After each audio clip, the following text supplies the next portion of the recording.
The race is not given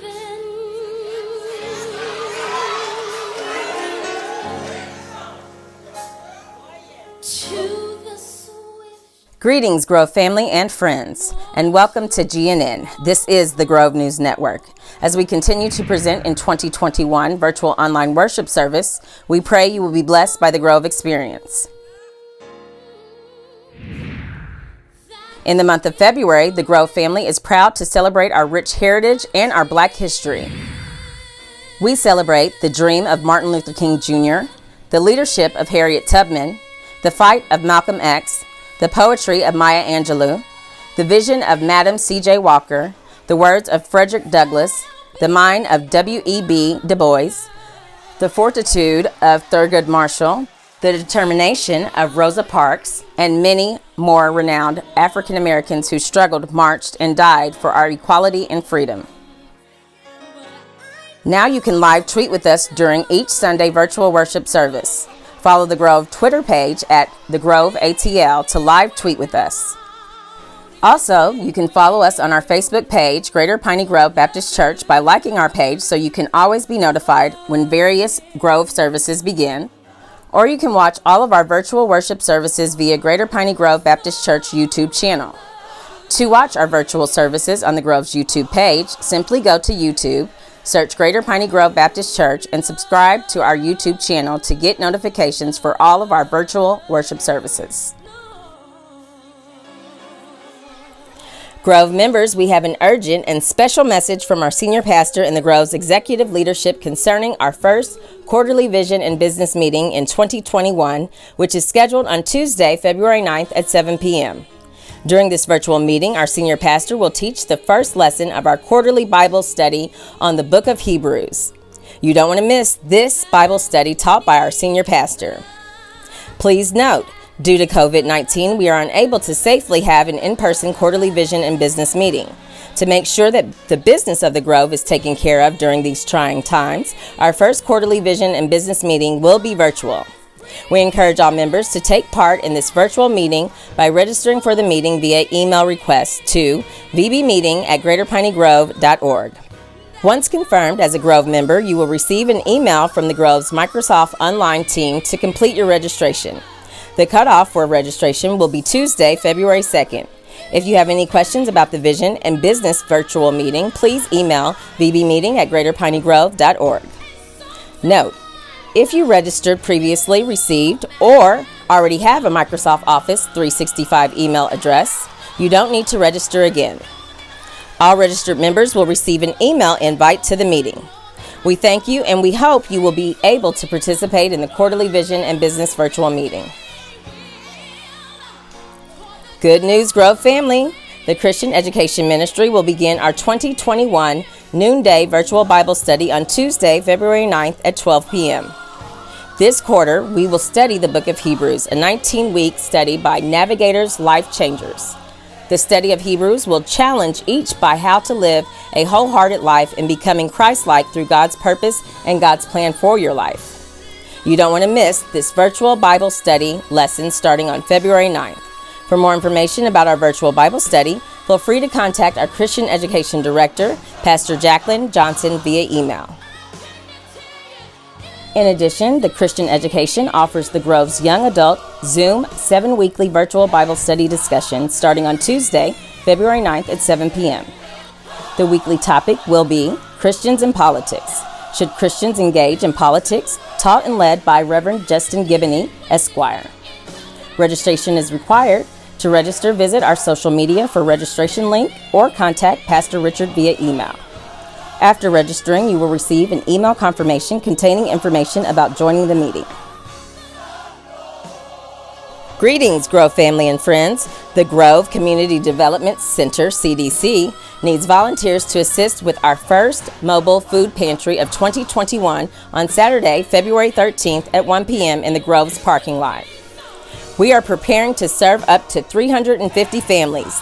We need your helping hands. Volunteers are asked to arrive at 12 noon to assist with the following. Take a look.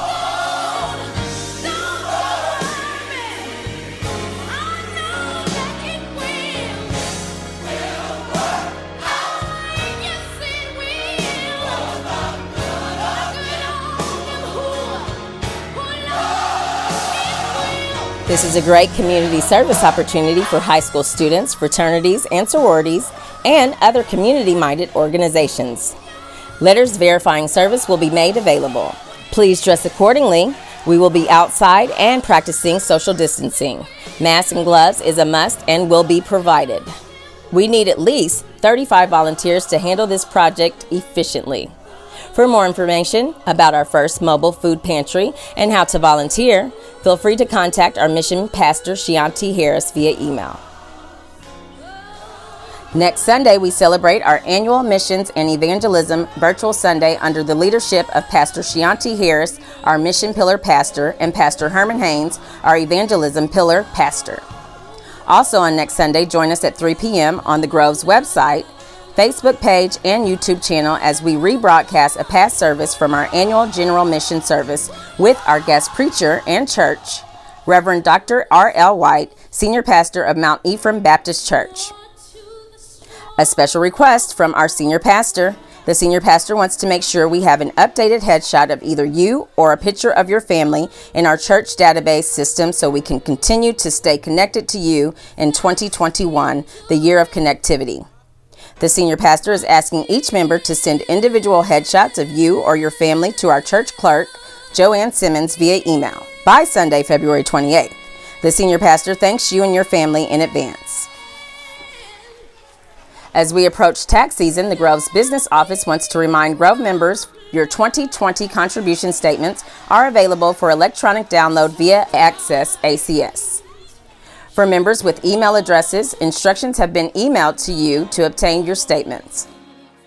For members without email addresses and non-members, your contribution statement has been mailed via U.S. Postal Service on January 31st, 2021. If you have not received your statement via Access ACS or via U.S. Postal Service by February 15, 2021, then please contact Vivian Jones, the membership coordinator, at 404-377-0561, extension 232, or send an email to membership@greaterpineygrove.org. Please note, due to the high volume of requests during this season, please allow 2 business days for replies to your request. Finally, we conclude GNN this month in celebration of Black History with the Grove's Black History Moments, Atlanta-renowned Black politicians. This morning, in a 4-part series of Atlanta Black politicians, we have our very own Reverend Justin Giboney, who will tell us about an Atlanta-renowned Black politician who was deemed as the unofficial mayor of Auburn Avenue. Reverend Justin Giboney. All Atlantans and Americans in general owe a debt of gratitude to John Wesley Dobbs, the man who would become known as the mayor of Sweet Auburn. He's one of the people that laid the groundwork for Black political power in the city of Atlanta and beyond the city of Atlanta. He also supported and mentored many of Atlanta's Black leaders and was the consummate leader himself. You see, Dobbs was fully committed to his people. J.W., as some would call him, was born 19 years after the end of slavery in 1882 in Marietta, Georgia. This was a time of great struggle, poverty, and disenfranchisement for Black people. But like many of us, he was reared in the Black Baptist Church, which engendered him with a sense of purpose and a love for community. It also shaped his oratorical skills. He was raised in Savannah, but would come to Atlanta to attend Atlanta Baptist College in 1897. The school would become Morehouse College in 1913. Dobbs understood the importance of a strong family and living by certain values and a code of honor in our everyday lives. He and his wife Irene would have 6 daughters. They lived near and would become good friends with the family of Martin Luther King Sr. And very early on, he saw the skill and talent of Martin Jr. and one day told him that he had what it took to become a leader. Dobbs became an employee of the U.S. Railway Mail Service in 1903, making one of the highest scores ever on the postal exam. This is at a time when those jobs weren't even available to most Black people. There, he learned the ins and outs of government and sharpened his organizing skills. Dobbs' studies were never limited to school. He also read and wrote a lot. on his own. For example, on his railway layovers in Nashville, he would go to Fisk University Library to read and study various subjects. While he was at Fisk, he met the writer, lawyer, and advocate James Weldon Johnson, who wrote Lift Every Voice and Sing, also known as the Black National Anthem. Dobbs was always an avid proponent of black political power. Through skilled oratory and mobilization skills, Dobbs helped organize a black postal workers union in 1914.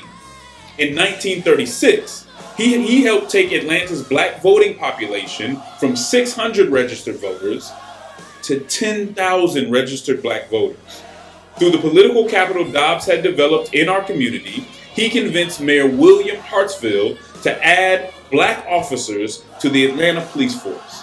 The initial group of 8 police officers were stationed in the basement of Butler Street YMCA and were crucial to black representation in law enforcement. Dobbs was an initiate of the R.C. Thomas Mason Lounge in Atlanta and would be elected to the position of Grand Master. As to perfectly culminate all the work that Dobbs had done in Atlanta, the Atlanta public school system integrated on the same day that he passed away. Dr. Martin Luther King Jr. would give the invocation at his funeral, and 12 years after his death, his grandson, Maynard Jackson, would become the first black mayor of Atlanta. John Wesley Dobbs, in so many ways, embodied the legacy of black Atlanta. His story was one of faith, self-determination, and vigorous, undying love for his people. He experienced extreme racism, but it only made him more determined to move forward with dignity and to bring his people with him. God bless you.